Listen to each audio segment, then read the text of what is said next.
Hello, boys and girls. Undertaker Freak 1127 here, and I have breaking news from the Apple Corporation. It's breaking news to my ears. It may not be breaking news to you. However, breaking news from the Apple Corporation. We all know in this country when Apple releases breaking news, everybody stops and watches. Now, the Apple Corporation has announced that their new special edition of the iPhone coming this summer will be in the likeness of LeBron James. That's right. They are coming out with a LeBron James special edition Apple iPhone for this summer. But the reports say that there is one small technical flaw with the phone.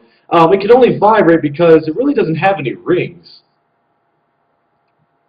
Oh, I know you've heard that a dozen times by now, but you know what? I just love repeating that joke. It's just so satisfying. But you know something? It's only fitting that a company like Apple would make a phone for a douche like LeBron James. Just think about it. A douche company making douchebag products for a douchebag like LeBron James. So it's only fitting that a company would jump on that. Okay, not all Apple users are douches, okay? Don't jump on my case. I don't think you're all douchebags, but for the most part, you are. And for the most part, Apple is a douche company.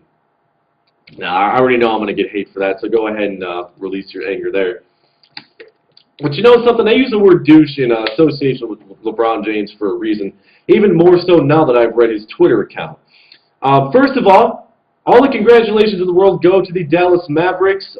You guys played your fucking hearts out. You played like you actually wanted. You stepped up and you showed up where the Miami Heat did not, where they were expected to show up. You guys came through with flying colors to win your first NBA championship. You were more deserving of it than the Miami Heat would ever be. Congratulations.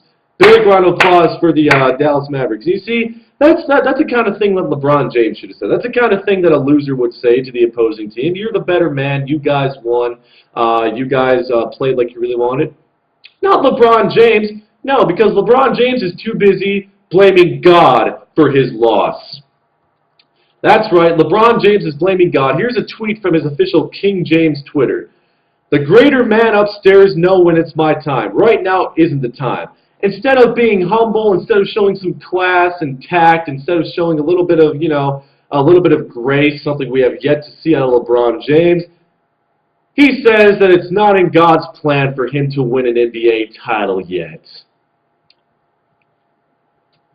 First of all, Mr. LeBron, what makes you think that God even gives a fuck about some silly NBA championship or you winning some silly NBA championship?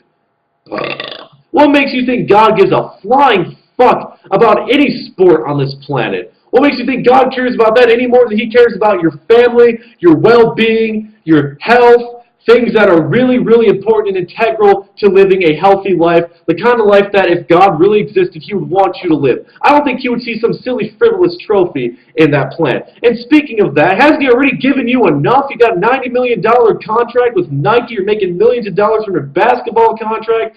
You know, everything you could ever want. How do you get off? How do you have this fucking audacity, the outright temerity to come out and say that God doesn't, God knows it's not your time yet?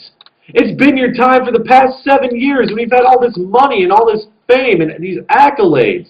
How could you have the temerity to fucking say that? Come on, LeBron. You didn't show up. Your whole team didn't show up for that matter. You lost to the better team. Show some class. Show some tact. And you know what? You know what you need to do? You actually need to apologize personally to Dirk Nowitzki for making fun of him and that in front of those cameras making that big fucking debacle. The only coughing sound those made was the sound of your fucking entire team choking collectively. That's the only coughing I heard the entire series, you piece of garbage. Oh my God. You lost. Be humble. And speaking of humility, something that you're not very familiar with Douche James, how about that decision you made? Remember that big hour-long debacle that you made on ESPN? The Decision, with Kanye West and all your favorite little buddies from Hollywood. What happened to that decision? Remember that decision was supposed to be made because the team you went to would be instantly much more viable to win a championship. You couldn't get it done in Cleveland, so your little crybaby ass ran off to Miami because, of Dwayne Wade, he suckered you in, and Chris Bosh suckered him in too. Well, you know something? That decision's looking pretty shitty right now. It's looking like indecision, if you ask me.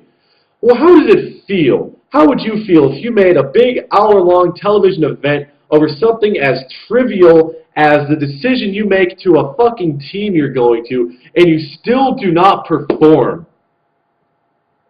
Like I said, no rings. And you know what?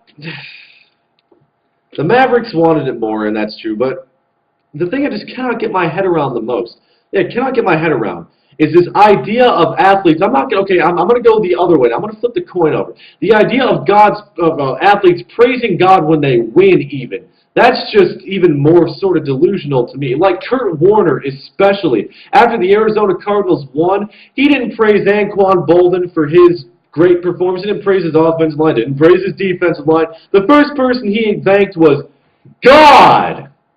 Why do people continually give all the credit to God after putting all of that work, all of that pain, all the suffering, and all the strife, after putting their blood, sweat, and tears into something? When they finally win and get what they earned, why do they turn around and thank God for it? It works the same way as blaming God for losing. And you know what? No one ever blames. That's another part of it too. No one ever blames God for losing. You know, like Kurt Warner, if he was to lose, he wouldn't thank God for losing. He wouldn't say, you know, oh, well, thank you, God, for making us lose. His name's never mentioned when people lose. But if they win, I'd like to thank God. God made me who I am today. My God-given talents. God this. God damn, shut the fuck up. You know? So I guess this is sort of a refreshing change of pace. Even though it comes from a douche like LaDouche James, it's actually sort of a refreshing change of pace to see an athlete blaming God for losing. If you ask me, it's still a douche move, and it's still classless, tasteless, and tactless, but you know what? It's a nice, refreshing change of pace. The decision. That's all I ever heard about last year. And I knew this day would come that they'd finally make the finals, and some people may think that them making the finals is good enough, but you know something? Close, but no cigar, LeBron James. Close, but no cigar. Maybe you can take this opportunity to be a little bit humble.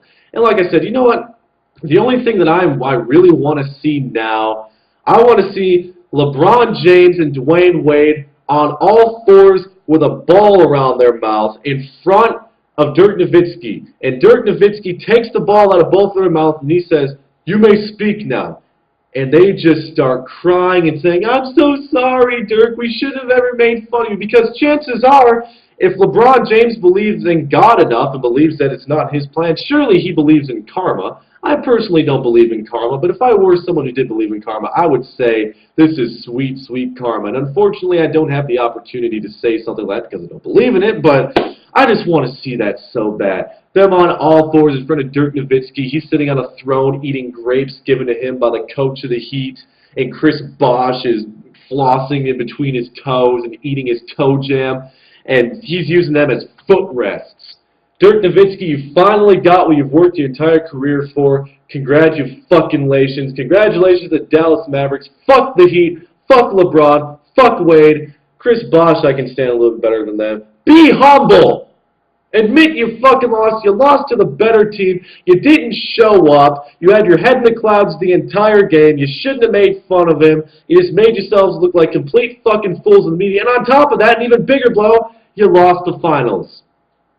Oh well. Undertaker Freak 1127. Have a good ringless day, folks.